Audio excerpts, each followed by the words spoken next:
coborât în pivnița?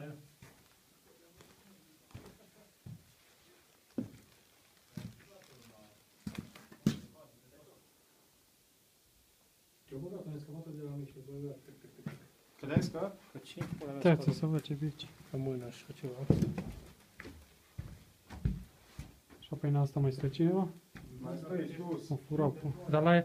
Mai coboară-i sus. Mai doarme câteodată. La etaj, vezi că nu știu că erau uși închise, dar... Stai, ce pula mea, stai că zici că nu pot să-l pescă. Îmi fac pula de în ei de oameni muiști. Mai curvă că omul nu e nimic pe pământ.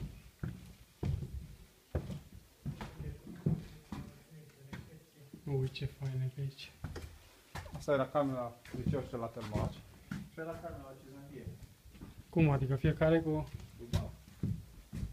Aici se putea niște petreceri, pe aici de sărea pula din oameni. Vedeți? Aici era...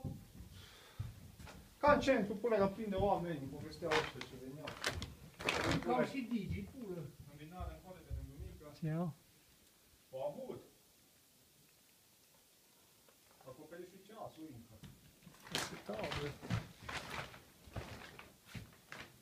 Păcat de ea, mă.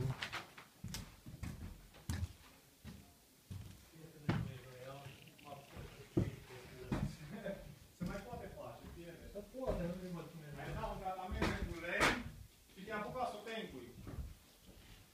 Eu aș tencui eu toată. Ui, aici, patru.